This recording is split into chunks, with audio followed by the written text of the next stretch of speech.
Buenas noches a todos. Qué alegría poder estar acá nuevamente para compartir y conocer más del Señor y de su bendita palabra, de sus propósitos. Queremos orar, darle gracias a Dios y pedir que su Espíritu Santo sea con nosotros en esta noche. De esta manera que los invito, doy una bienvenida a las personas que nos acompañan hoy por primera vez. Gracias por el esfuerzo que van a hacer, por el tiempo que dedican. Crean que será recompensado grandemente el tiempo que uno dedica a conocer al Señor, conocer sus propósitos, entenderlo a Él. Es muy importante. Nunca será un desperdicio el tiempo que demos para el conocimiento y el entendimiento del Señor. Nunca. Siempre cuando se predica el verdadero evangelio y cuando uno ha sido redimido, tiende a lo que el mundo llama un desperdicio. Es un desperdicio para ellos el tiempo que damos, el tiempo que dedicamos. Pero esa es la mejor parte que puede escoger un ser humano. La mejor parte es estar conociendo y entendiendo al Señor. Esa es nuestra gloria, que le conozcamos y le entendamos cada día más y más. De manera que reitero que el esfuerzo y el tiempo que siembran y que dedican tendrá una remuneración maravillosa en esta vida y en la vida que viene. Entonces les invito a que cerremos nuestros ojos y tengamos conciencia mayor de ese Dios todopoderoso que vive dentro de nosotros, habita en cada uno de nosotros. Padre bueno, queremos en esta noche darte gracias. Primeramente, gracias por tu amor, gracias por el amor por el cual nos diste a tu Hijo, nuestro Señor Jesucristo. A ti, Señor Jesús, gracias por el amor y la fe que nos das, porque tú voluntariamente decidiste entregar tu vida en rescate por nosotros. Y gracias a ti, Santo Espíritu de Dios, que habitas en cada uno de nosotros. Nuestro cuerpo es tu templo. Y damos gracias porque eres tú quien glorificas a Jesucristo, eres tú quien alumbras y abres nuestros ojos para que podamos ver las maravillas que hay en tu palabra, y eres tú quien nos permites oír con los oídos espirituales. Queremos darte gracias por esta noche. Anhelamos que nos acompañes, queremos encomendar a ti esta reunión, así como deseamos encomendar a ti todo cuanto hacemos, esperando de ti, contando contigo para que nos ayudes a realizar cada actividad. Ayúdanos a realizar esta reunión esta noche. Ayúdanos tanto en la enseñanza como en el aprendizaje. Ayúdanos a que tu bendita palabra quede impresa en nuestros corazones como con cincel, como con fuego, Señor. Te lo pedimos y damos gracias porque hablas a cada uno en esta noche según la necesidad que tú sabes que tenemos, según las preguntas que nos hemos hecho, las inquietudes que hayamos tenido. Tú respondes y damos gracias por ello, Señor, y así lo creemos y lo recibimos en el nombre de Jesús. Gracias, gracias, Santo Espíritu de Dios. Eres tú quien nos convences de pecado, eres tú quien nos convences de juicio y eres tú quien nos convences de justicia. Gracias por esa obra maravillosa que solo tú te has propuesto hacer. Y gracias porque eres tú quien cumples todo propósito de bondad que hay en Dios, en su palabra. Eres tú quien cumples todo propósito de fe, toda obra de fe que hay en nosotros. En esta noche alabamos tu carácter, oh Dios de gloria, y en esta noche alabamos tus promesas y te damos gracias, Señor. Gracias. Confiamos en ti, oh Dios, confiamos en ti. Esperamos de ti la manifestación de lo que aún no se ha manifestado, porque tú eres fiel a tu bendita palabra, Señor. Alabado seas por ello en el nombre de Jesús. Y recibimos el amén que de ti procede como respuesta a nuestro anhelo, porque es un anhelo que coincide con el tuyo, Señor. Estamos pidiendo de acuerdo a tu voluntad y entonces tenemos lo que pedimos. Gracias, recibimos, Señor, en el nombre de Jesús lo que hemos pedido y agradecemos. Amén. Y amén, Dios de gloria, bendito seas. Bueno, hemos venido estudiando entonces lo que Dios tiene para la iglesia en cuanto al al sacerdocio, tanto en su origen como en sus responsabilidades. Y estamos estudiando la última responsabilidad que Dios da al sacerdocio, y es el cuidar sus ofrendas, el cuidado y el uso de sus ofrendas, cómo ha de hacerse. En esta noche queremos mirar sobre un asunto tan, yo diría, tan discutido, podría decir de una manera también manoseado, y de otra manera diría abusado, mal entendido, que son los diezmos y las ofrendas en la iglesia. Anhelo que el Espíritu Santo nos dé claridad, nos dé paz y nos dé fe para obedecer al Señor. De manera que vamos a encontrar quizá con situaciones que hemos vivido y con actitudes que hayamos tomado que quizá no sean las que son conforme a la palabra. Otros ratificarán lo que han hecho, lo que han creído, pero sé que vamos a llevarnos un muy buen tiempo en estos minutos siguientes. De manera que vamos a comenzar. Entonces hoy vamos con lo que es Maquelot, parte 4, los derechos del ministerio. Vamos a leer Números 18, del 20 al 32. Números 18, del 20 al 32. Los que tengan sus Biblias, les agradezco que nos acompañen, ábranlas. Y es importante que se sienten a escuchar estas enseñanzas teniendo sus Biblias a la mano, que puedan subrayar, que puedan resaltar lo que el Espíritu esté dando a cada uno, mostrando en la Escritura. Números capítulo 18, del 20 al 32. Está hablándole Dios a Aarón como sumo sacerdote y le está dando revelación acerca de cómo se opera en el sacerdocio en cuanto al cuidado de las ofrendas. Dice allí Números 18, 20 en adelante. Y Jehová dijo a Aarón: de la tierra de ellos no tendrás heredad, ni entre ellos tendrás parte. De la tierra de ellos no tendrás heredad, ni entre ellos tendrás parte. Yo soy tu parte y tu heredad en medio de los hijos de Israel. Yo soy tu parte y tu heredad en medio de los hijos de Israel. Y he aquí, yo he dado a los hijos de Leví todos los diezmos en Israel por heredad, por su ministerio, por cuanto ellos sirven en el ministerio del tabernáculo de reunión. Y he aquí, yo he dado a los hijos de Leví todos los diezmos en Israel por heredad, por su ministerio, por cuanto ellos sirven en el ministerio del tabernáculo de reunión. Quiero que observen que todos los hijos de Leví eran dedicados al sacerdocio. Recuerden que Dios se había reservado los primogénitos de cada familia para que fueran los sacerdotes, pero Dios luego sencillamente dice, bueno, hagamos algo que toda la tribu de Leví sea quienes me sirven, y así entonces ustedes están teniendo a los primogénitos fuera de sacerdocio, pero a cambio toda la tribu de Leví me servirá como levitas, como sacerdotes.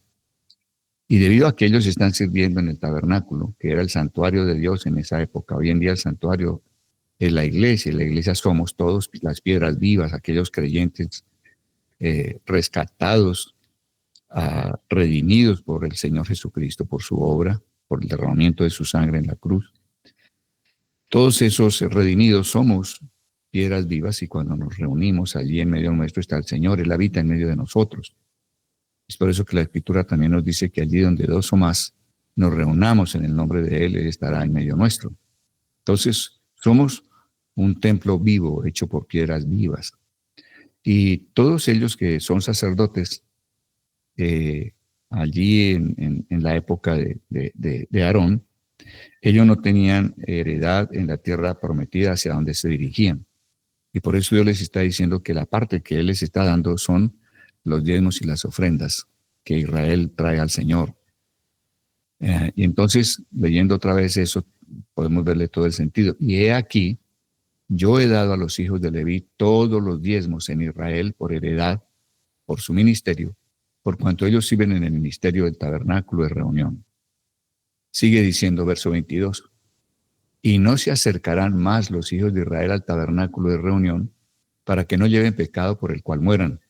O sea, todo lo que tenía que ver con el tabernáculo, su traslado, el armarlo, desarmarlo, todo lo relativo al tabernáculo que estuvieron en el desierto, estaba o en la responsabilidad de los levitas. Ningún otro hombre de ninguna otra tribu podría siquiera tocar los elementos del tabernáculo porque moría. Entonces, Dios está diciendo por eso, dando esta advertencia, y no se acercarán más los hijos de Israel al tabernáculo de reunión para que no lleven pecado por el cual mueran. Mas los levitas, aquí está nuevamente hablando del sacerdocio, harán el servicio del tabernáculo de reunión y ellos llevarán su iniquidad, estatuto perpetuo para vuestros descendientes, y no poseerán heredad entre los hijos de Israel. Ya recuerden que en el sacerdocio, una de las responsabilidades tremenda, o la responsabilidad más grande, es que los sacerdotes llevan su propia iniquidad y llevan además la iniquidad del pueblo, ¿se acuerdan? Entonces Dios está diciendo, ellos tienen que estar delante de Dios y estar ofreciendo sacrificios por sus propios pecados, además de los sacrificios que los oferentes llevaban por los pecados de esos oferentes. Entonces Él está reiterando eso. Mas los levitas harán el servicio del tabernáculo de reunión y ellos llevarán su iniquidad, estatuto perpetuo para vuestros descendientes, y no poseerán heredad entre los hijos de Israel. Porque a los levitas he dado por heredad los diezmos de los hijos de Israel.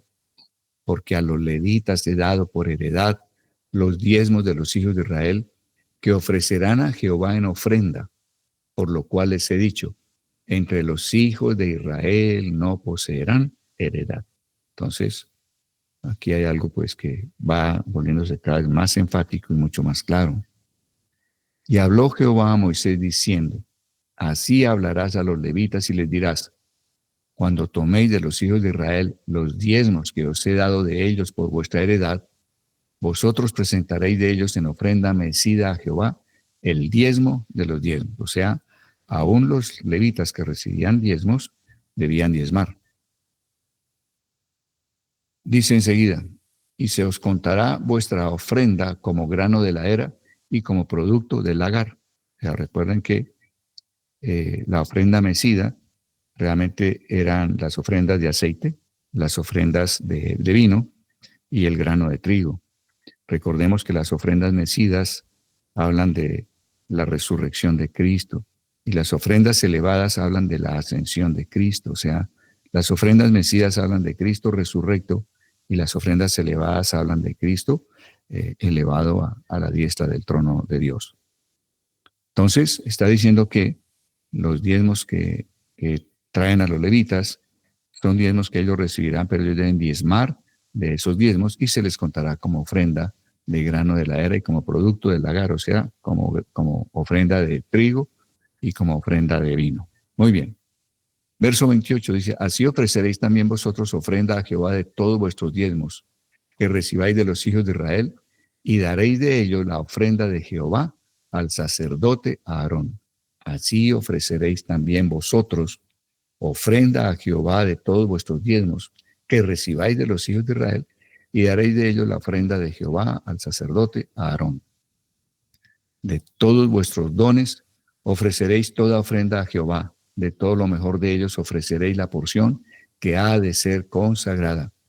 Y les dirás, cuando ofreciereis lo mejor de ellos, será contado a los levitas como producto de la era y como producto del lagar. Y lo comeréis en cualquier lugar, vosotros y vuestras familias, pues es vuestra remuneración por vuestro ministerio en el tabernáculo de reunión. Y no llevaréis pecado por ello, cuando hubiereis ofrecido la mejor parte de él, y no contaminaréis las cosas santas de los hijos de Israel, y no moriréis. Entonces, Dios está hablando claramente, reiterativamente, de que los diezmos que se dan a los levitas es la porción, es la heredad que ellos van a tener. Ellos no van a tener tierra que puedan cultivar y obtener productos de ella como fruto de trabajo en la tierra. Ellos están dedicados a servir en el tabernáculo y por lo tanto la heredad que Dios les da son los diezmos. Dice acá enseguida nuestro texto, para justificar delante de ustedes la interpretación del derecho del ministerio del Evangelio que está implicado en esta jornada, para justificar delante de ustedes la interpretación del derecho del ministerio del Evangelio que está implicado en esta jornada, vamos al Nuevo Testamento en 1 Corintios 9, versos del 11 al 14.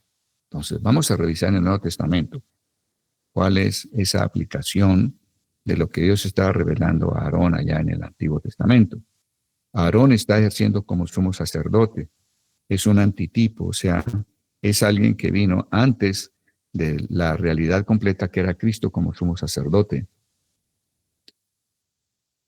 Y entonces, hoy en día en la iglesia, todo el pueblo de Dios es sacerdote, unos con más intensidad en la responsabilidad espiritual que otros, pero todos somos llamados a ser sacerdotes.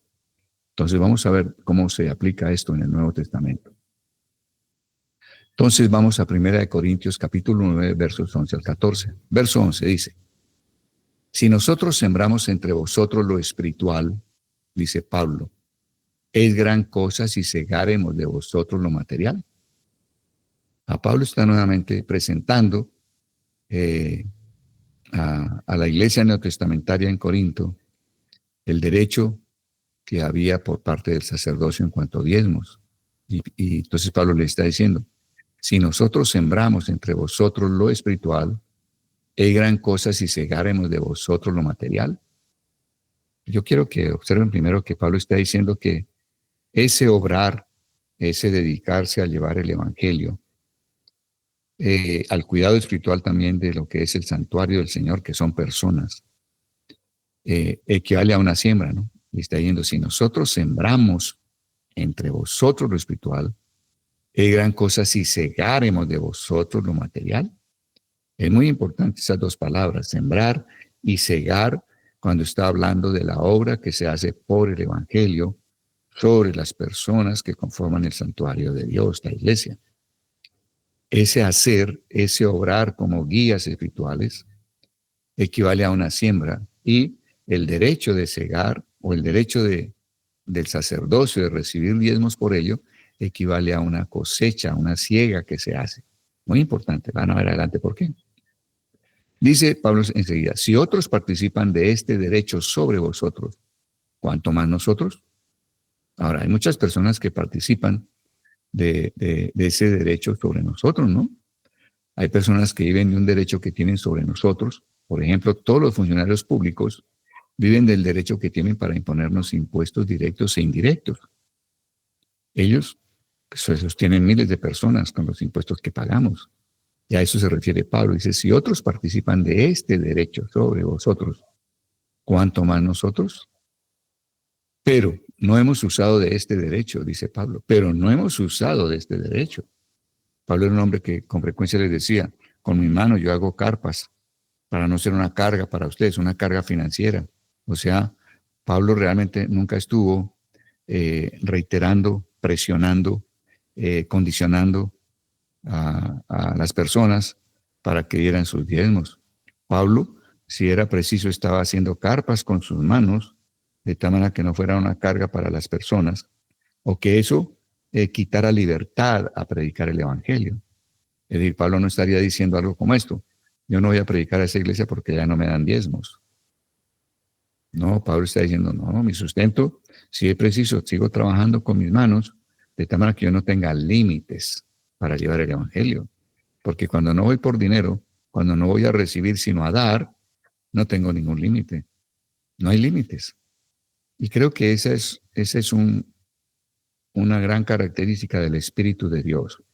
Siempre entramos dando, siempre debemos llegar sembrando, siempre debemos llegar bendiciendo.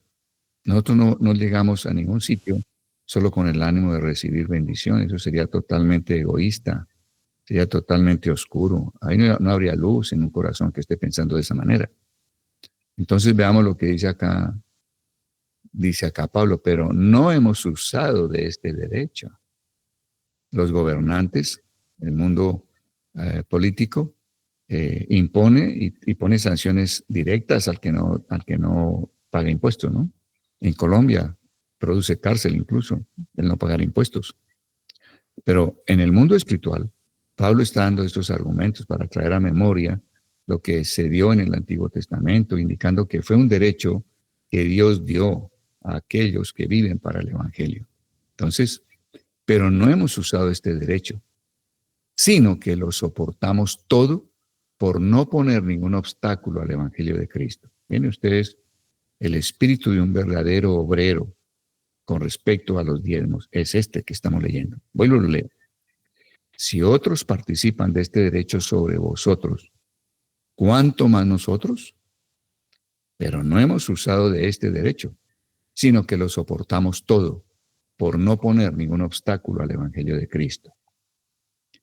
En nuestro texto escribimos lo siguiente: hay muchas personas que viven de un derecho que tienen sobre nosotros. Todos los funcionarios públicos viven del derecho que tienen para imponernos impuestos directos e indirectos.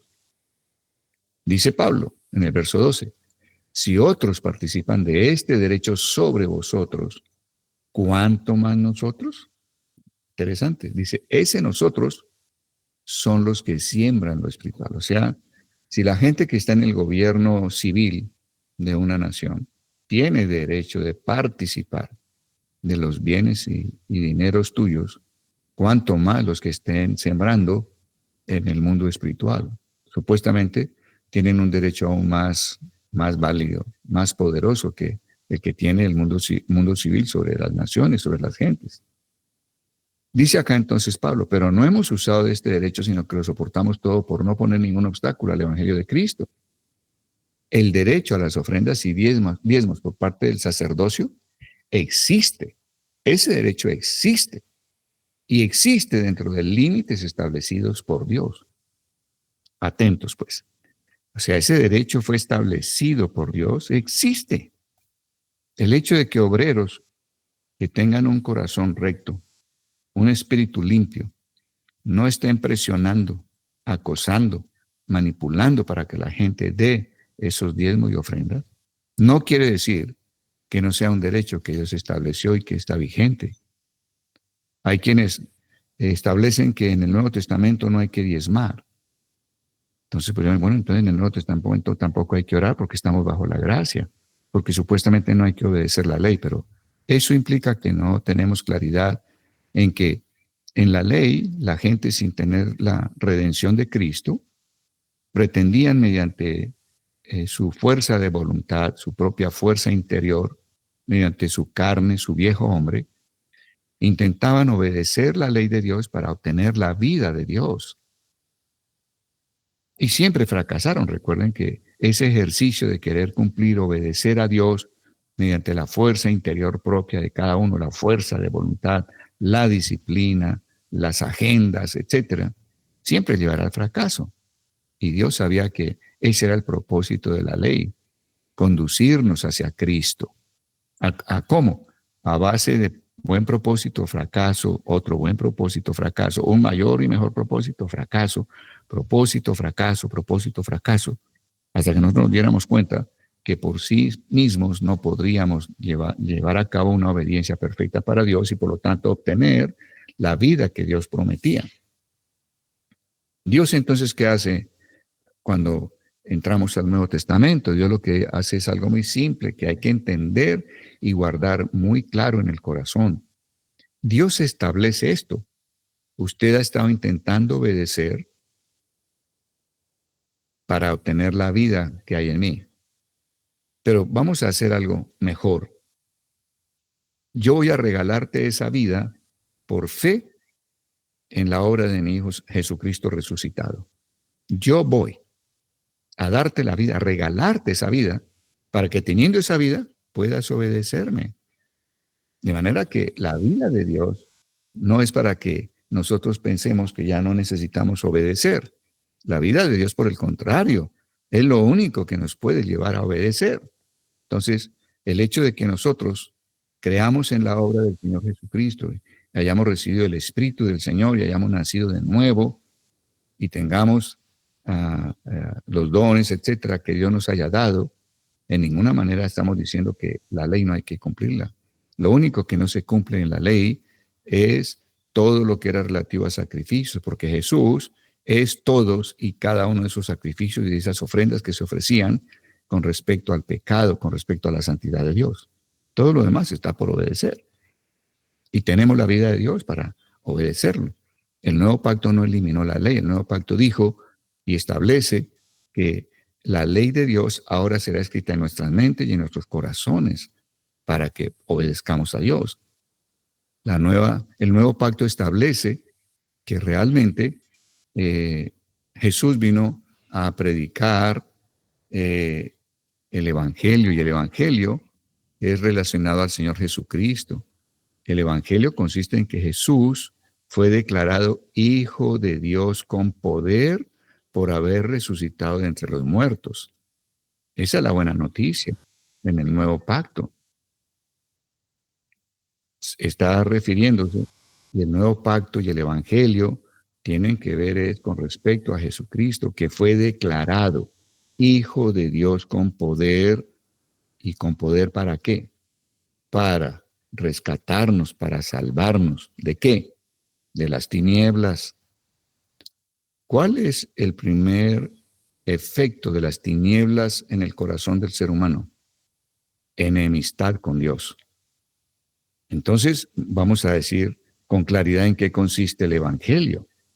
El Evangelio declara a Jesucristo como Hijo de Dios con poder para librarnos de la enemistad que hemos tenido con Dios y que obre un cambio en nosotros. La enemistad se vuelva amistad. A eso se llama reconciliar. Jesús vino a reconciliar. Jesús vino a traer unidad a todas las cosas que están arriba en los cielos y abajo en la tierra. Entonces, el Evangelio se trata de reconciliación del hombre con Dios. Dios nunca ha estado en enemistad con el hombre. Es el hombre el que está en enemistad con Dios. Es la misma enemistad que tiene Satanás. Él se llama el enemigo. La naturaleza satánica consiste en ser enemigo de Dios, estar en enemistad con Dios.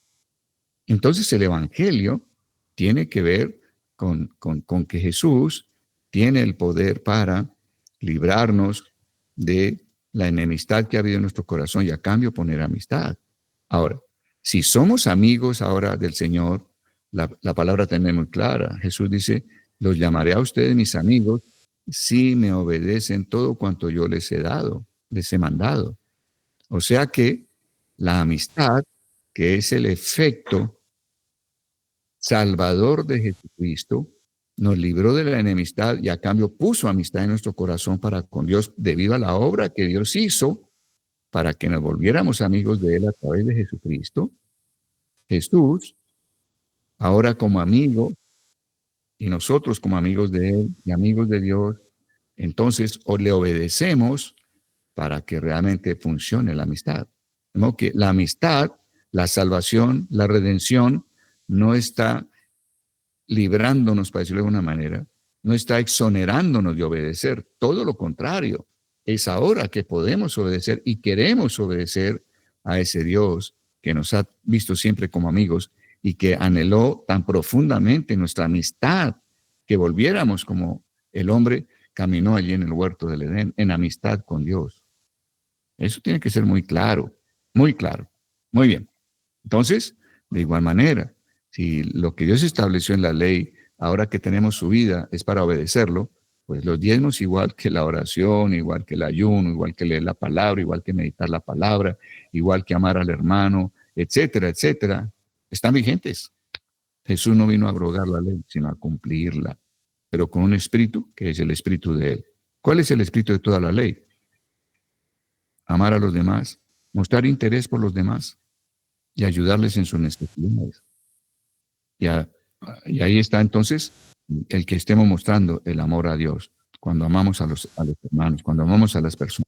Entonces, lo que quiero decir con todo esto es, la nueva vida nuestra en el Nuevo Testamento, el tener el Espíritu de Dios, el tener la vida de Dios mismo, porque la vida está en el Hijo. Si tú tienes al Hijo, tú tienes la vida de Dios. Si tú fuiste engendrado, engendrada de Dios, es porque el Espíritu de Dios vino a morar en ti. El Espíritu de Jesucristo mora en ti. Y en Jesucristo está la vida de Dios. De modo que si tienes al Hijo, tú tienes la vida. Si no tienes al Hijo, tú no tienes la vida de Dios. Entonces, son cosas que poco a poco el Espíritu va relacionando en tu mente y en tu corazón para darte un sello rotundo de creer confiadamente y plenamente de una manera correcta No basta con creer, hay que creer bien. Y Dios está dándote todos los elementos para que creas bien y tengas una fe certera, clara, diáfana, y no haya lugar a la duda ni lugar a ninguna tiniebla. Entonces, estamos viendo que debe haber obediencia en nosotros y tenemos a la vida de Cristo en nosotros. Entonces, por eso dice acá, el derecho a las ofrendas y diezmos por parte del sacerdocio existe. Claro que existe. Eso es lo que estamos mirando. Y existe dentro de límites establecidos por Dios. Existen dos límites extremos que se salen del derecho, se salen de lo que Dios quiere. Lo primero es que puede abusarse del derecho cuando se extorsiona, cuando se está insistiendo, cuando no brota del hecho de haber sido redimido. Si nosotros estamos presionando a la gente, insistiendo, estamos prácticamente extorsionando. Cuando no brota del corazón de una persona redimida, no brota como manifestación de la vida misma de Jesucristo, ¿cierto? Entonces, estamos abusando del derecho.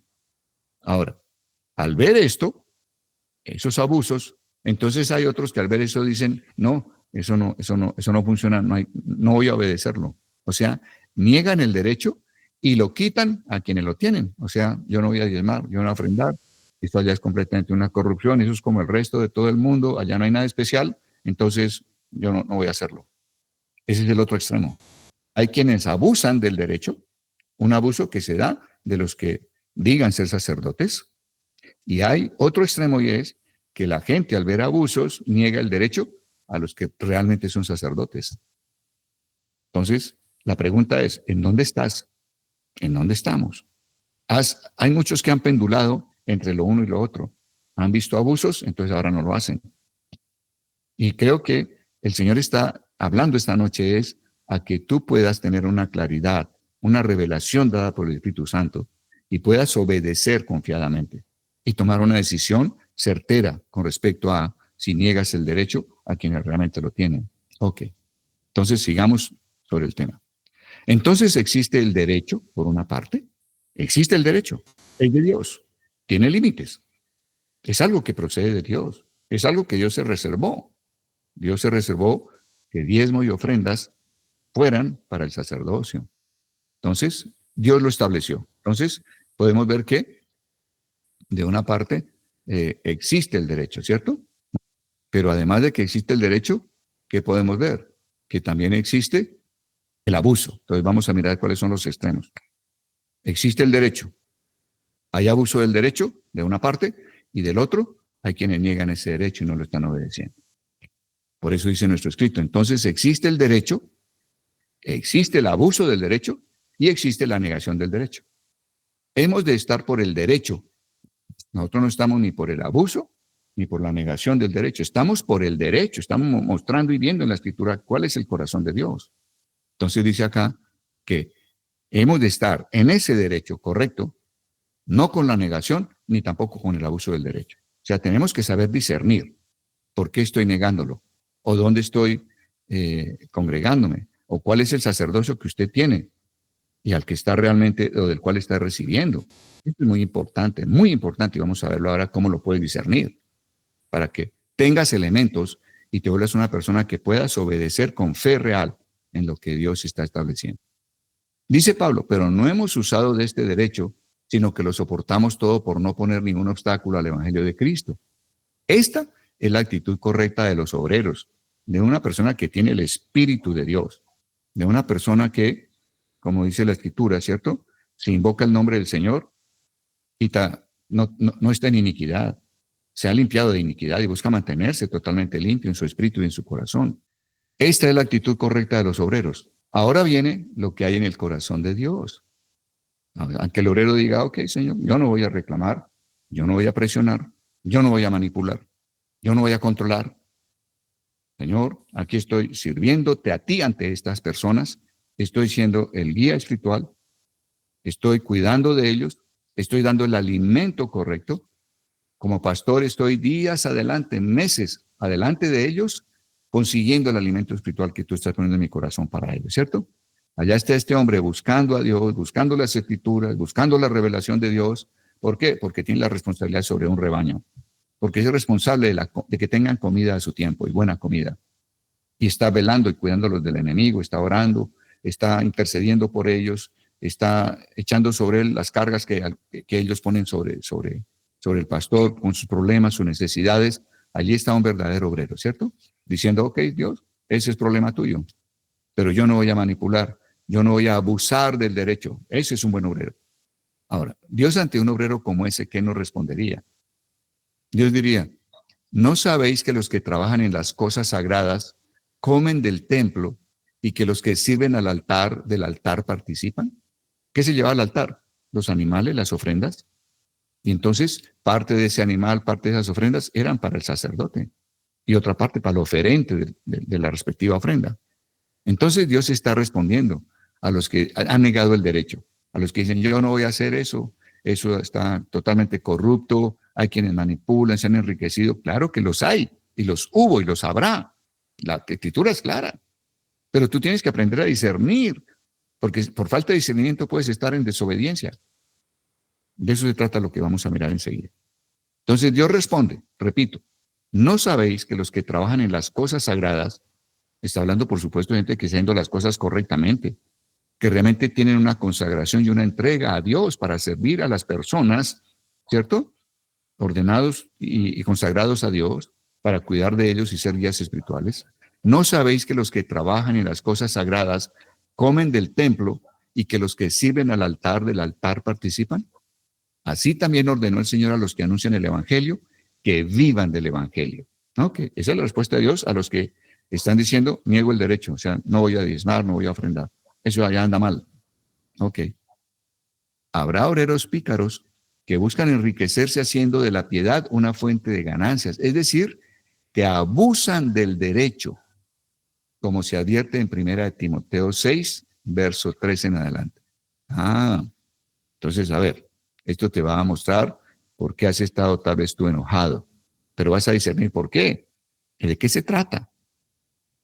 Si alguno enseña, dice 1 Timoteo 6:3, si alguno enseña otra cosa y no se conforma a las sanas palabras de nuestro Señor Jesucristo y a la doctrina que es conforme a la piedad, está envanecido, nada sabe y delira acerca de cuestiones y contiendas de palabras, de las cuales nacen envidias, pleitos, blasfemias, malas sospechas, disputas necias de hombres corruptos de entendimiento y privados de la verdad, que toman la piedad como fuente de ganancia. Apártate de los tales. Camino con el Señor hace 45 años. Pertenecí a una sola congregación durante los primeros 7 años de mi caminar con el Señor. Dios me apartó desde esa época. Sin embargo, yo pregunto a las personas que están negando el derecho por los abusos que han visto. Si tú realmente has visto que allí hay un espíritu en el cual hay un entendimiento corrupto, donde la persona que esté al frente está privada de la verdad, que toman la piedad como fuente de ganancia, se están enriqueciendo, porque, ok, pastor, y si a un pastor le está llegando diezmos que exceden sus necesidades básicas, si ese hombre es de Dios, debe estar siendo simplemente un canal de bendición. O sea, él debe estar atento a necesidad y estar sembrando y estar dando, supliendo a los que están en necesidad. O sea, él no está obteniendo, llamémosle el superávit con respecto a sus propias necesidades, no está tomando eso para irlo acumulando y volverse un hombre rico. Ahora, si esa es la situación que vive una persona, Dios le dice claramente lo que tiene que hacer: apártese de allá, apártese de los tales. Yo no sé si esto tiene discusión. Apártate de los tales. Dios está dando la guía absolutamente clara y neta. Y luego el Señor sigue diciendo, pero gran ganancia es la piedad acompañada de contentamiento, porque nada hemos traído a este mundo y sin duda nada podremos sacar. O sea, un buen obrero, un buen pastor, es una persona que, así no tuviera excedentes, está sencillamente teniendo como gran ganancia el que vive acompañado de contentamiento, aunque no tenga excedentes. Y tiene excedentes, los está repartiendo. Dice acá, porque nada hemos traído a este mundo y sin duda nada podremos sacar. Así que, teniendo sustento y abrigo, estemos contentos con esto, porque los que quieren enriquecerse, y está hablando aquí de quiénes, de los que están actuando supuestamente como verdaderos sacerdotes, Pero los que quieren enriquecerse caen en tentación y lazo. O sea, comienzan por el deseo de enriquecerse. A medida que tienen algún superávit, ¿qué hace? Caen en tentación y lazo y en muchas codicias necias y dañosas que hunden a los hombres en destrucción y perdición. Hoy en día, tú puedes mirar cuántos ministerios, y básicamente se trata de hombres jóvenes en el Evangelio,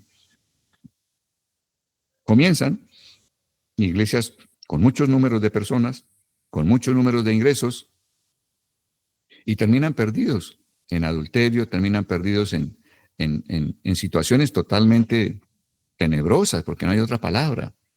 O sea, uno ve que se hunden en la destrucción y la perdición. ¿Por qué? Porque raíz de todos los males es el amor al dinero, el cual codiciando algunos se extraviaron de la fe y fueron traspasados de muchos dolores. Uno tiene que estar mirando que esa persona que uno tiene como guía espiritual, en esa persona haya el temor de Dios. No basta que tengan amor por Dios. Eso lo hemos discutido y lo hemos comentado en otras enseñanzas a través de este medio y de este tiempo que nos damos los jueves. Muchas personas pueden decir, amo a Dios, y puede que lo amen, pero es que no basta con amar a Dios, se necesita tener el temor de Dios, porque el temor de Dios es lo que hace que en mí haya un profundo respeto, haya un respeto reverente hacia Dios. El temor de Dios es lo que hace que uno permanezca. Si usted lee en el Salmo 19, allí el Salmo 19 está exaltando la palabra de Dios. Y en uno de sus versos dice el Salmo 19 que el temor de Dios es puro y hace y permanece para siempre. Si no hay ese respeto reverente a Dios, ese temor de Dios, no hay posibilidad de que uno permanezca para siempre. El primer ejemplo es Satanás. Satanás, antes de caer, cuando era simplemente Luzbel, ese arcángel, indudablemente, en él debía haber gran admiración y respeto por Dios. Tenía una cercanía con Dios como pocos la tenían. Pero en este ser no hubo temor de Dios, por eso él no permaneció para siempre. Él fue arrojado. Entonces, aquí hay un llamado bien interesante. ¿Usted desea permanecer caminando con Dios hasta el último día de tu vida sobre esta tierra? Tú dirías, sí, yo quiero, ok. Pues cuídate de estarle pidiendo a Dios que te dé el temor de Dios. Pídele al Señor Jesucristo. Tú eres quien tienes los 7 espíritus de Dios, Señor Jesucristo. Tú estás dentro de mí. Tú tienes el espíritu de Jehová, el espíritu del Padre. Tú tienes el espíritu de sabiduría y de inteligencia. Tú tienes el espíritu de conocimiento y de consejo y de poder. Y tú tienes el espíritu de conocimiento y de temor de Dios. Dame conocimiento, pero dame temor de Dios. Dame ese respeto reverente por el Señor. Porque si no hay temor de Dios, aunque ames a Dios, es probable que no permanezcas para siempre. Solo aquellos que tienen el temor de Dios, ese respeto reverente hacia Dios, tienen la garantía de que permanecerán para siempre con Dios. Entonces, esté atento. Mire cuál es la vida del hombre que usted está obteniendo como guía espiritual. Pero no caiga simplemente en negar el derecho a los que sí estén obrando correctamente y estés desobedeciendo a Dios simplemente por no leer la palabra. Y si tú estás en una situación de esas, la escritura es la que te dice, apártate de los tales, apártese de allá. ¿Qué estás haciendo allá? Ora a Dios y pídele a dónde es que debes estar. Esto es bien importante hoy en día que está tan, por eso al comenzar la reunión les dije, vamos a hablar de un tema que ha sido abusado, manoseado por tantos, o sea, lo han usado para manipular, para hacerlo equivocado, y al final estamos como medio perdidos, confundidos. No. Una persona que camina con Dios no puede estar necesariamente confundida en forma permanente. Puede que te confundas por momentos, por tiempos cortos, porque Dios dice que todo aquel que confía en Él no será confundido ni será defraudado. Entonces hoy estamos viendo que Dios nos está dando claridad y que tú puedas aconsejar a otros conociendo la palabra de Dios. Tú eres un sacerdote, tú me estás oyendo, tú estás preparándote. Y la ley de Dios, la palabra de Dios debe estar siempre en boca del sacerdote, dándole guía a las personas. Entonces aquí estamos obteniendo guía sobre ese tema tan delicado que son los diezmos y las ofrendas hoy en día en la iglesia. Vimos entonces lo que es un guía espiritual que abusa del derecho. ¿Y qué nos dice Dios al respecto? ¿Cierto? Espero que haya quedado claro. Ojalá leas y releas lo que estás oyendo esta noche. Pero aquí vemos que también habrá obreros íntegros cuya vida han consagrado al Evangelio y al cuidado espiritual del pueblo de Dios, que lejos de desear enriquecerse mediante la piedad, trabajan primero, sin reclamar el derecho a ofrendas y diezmos, y su vida da testimonio a todos de su entrega y unción en el ejercicio del sacerdocio. O sea, igualmente tú puedes ver personas que dicen, oye, esta persona trabaja, es decir, cuida, sigue haciendo la obra, sigue fiel al Evangelio, sigue fiel a Dios, y uno ve que hay necesidades en la vida de él, en la casa, en la familia de él. ¿Eh? Pero el hombre persiste. Oye, aquí hay algo interesante. ¿Por qué persiste? ¿Cómo persiste? ¿Cómo sobrevive? Y bueno, esa persona te va a contar milagros de cómo sobrevive, indudablemente. Va a contar milagros. Y aquí lo que estamos viendo es que la persona que está sirviendo a Dios, llevando y cuidando el evangelio y el alimento espiritual para cualquier grupo de personas, es una persona que primero debe sembrar y luego pensar en recoger frutos. Por eso cuando empezamos a leer el texto de hoy dijimos que observaran que el Señor decía que nosotros como sacerdotes debemos primero sembrar y luego cosechar, ¿cierto? Que nuestra obra de estar cuidando espiritualmente a algún grupo de personas ante el cual Dios nos ponga, esa obra consiste en un sembrar y en un cosechar. ¿Y por qué dijimos eso? Porque miren lo que tenemos acá. Dice acá, los redimidos pastoreados por ellos sentirán en sus corazones el fluir para recompensarles con su diezmo y ofrendas. Consideremos la palabra en 2 Timoteo capítulo 2, verso 6. 2 Timoteo 2, 6. El labrador, ¿quién es el labrador? El hombre que está como sacerdote, cuidando espiritualmente de un grupo de personas porque Dios lo puso allí. ¿Cierto? El labrador, ese sacerdote, para participar de los frutos, o sea, para participar del derecho de frutos, para participar del derecho de diezmo y ofrendas, debe trabajar primero. Y no es trabajar un día. No sé, yo en mi vida de cristiano, y puede parecer algo loco, pero yo debo compartir de lo que soy testigo en mi vida. Yo trabajé con una organización y viajamos por 17 países. Estuvimos en algunos países de Europa, estuvimos en casi toda América Latina, en Estados Unidos, llevando principios del reino de Dios a quienes, a cárceles, a estamentos de ejército, de policía, marina, fuerza aérea. Estuvimos en universidades privadas, estuvimos ante cortes supremas de justicia, estuvimos ante organismos judiciales con todos sus jueces llevando programas de principios y valores del reino de Dios.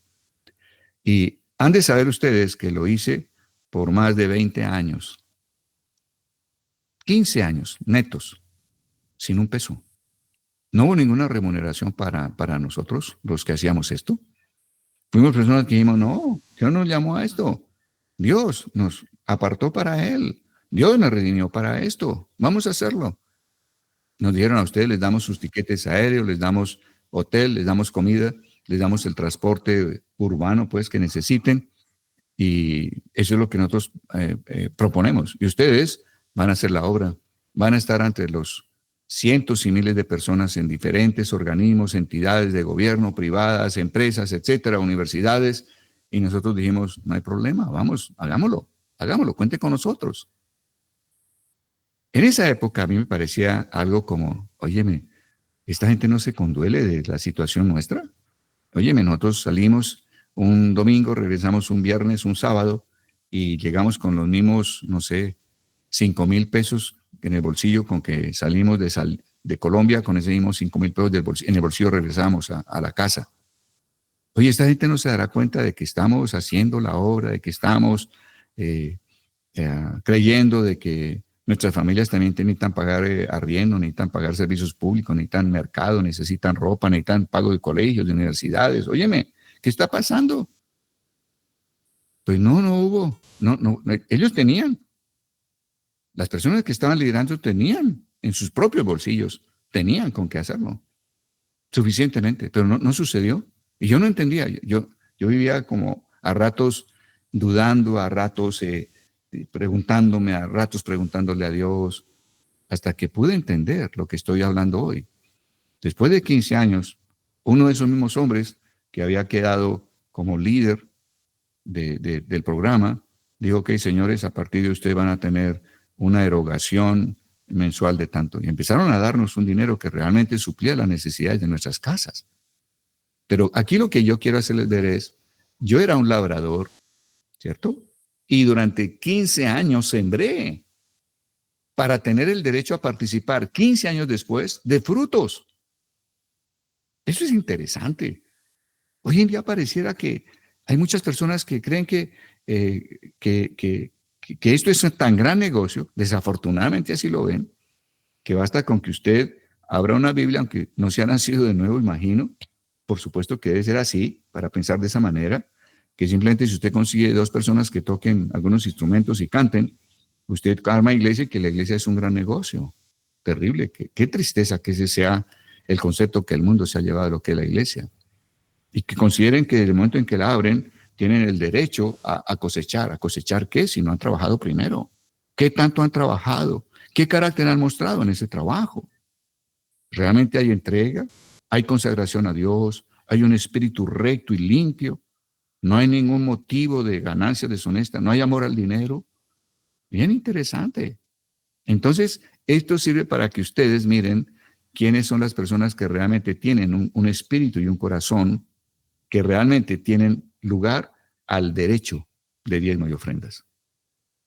Observe, pregunte, hable con esa persona que le guía espiritualmente.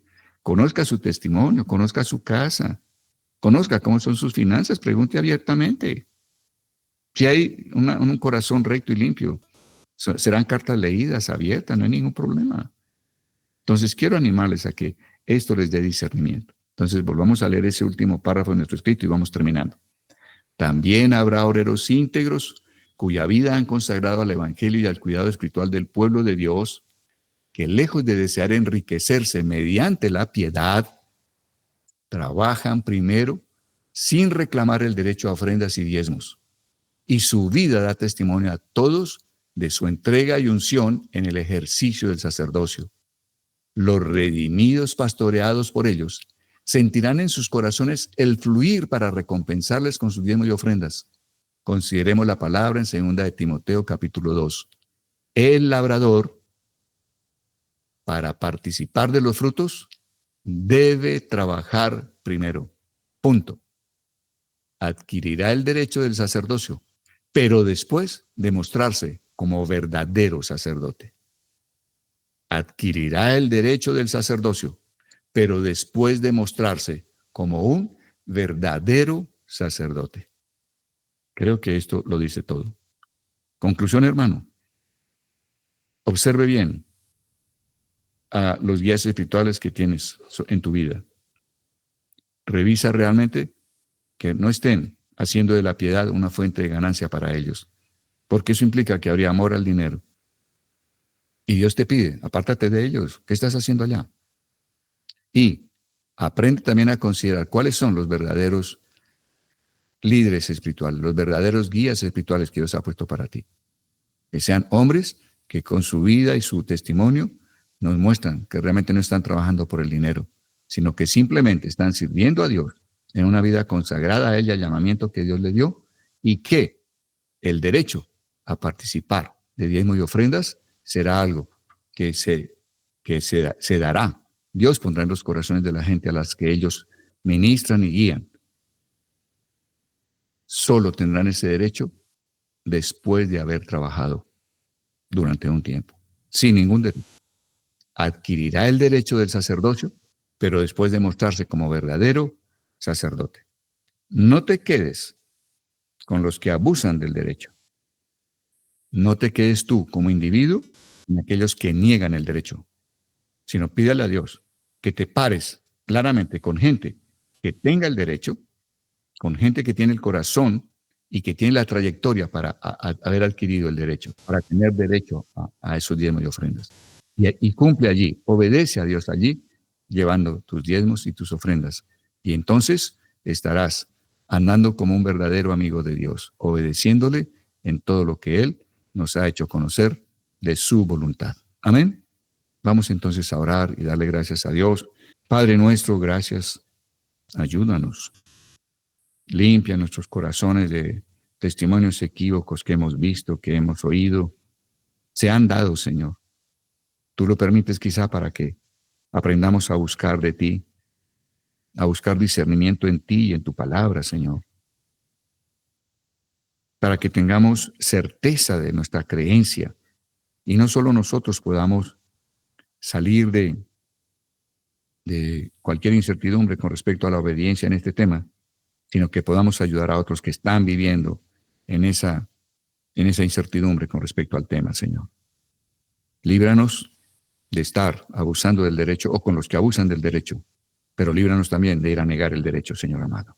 Te lo pedimos en esta noche, Señor, y te damos gracias. Tú sabes cuántos tenemos necesidad de ser limpiados en nuestra mente y en nuestro corazón, de vivencias, de testimonios que nos han llevado a uno o al otro extremo. O quizá hemos vivido ambos extremos, Señor. Ayúdanos, te lo pedimos, porque queremos honrarte con nuestra obediencia. Queremos mostrar, Señor, que ciertamente somos amigos tuyos, porque tú nos has llamado a eso. Tú nos rescataste de la enemistad para ser amigos. Bendito seas. Gracias, gracias, Señor. Danos la paz para hacerlo, oh Dios, y que podamos tener toda la bendición tuya, Señor, que realmente podamos agradarte.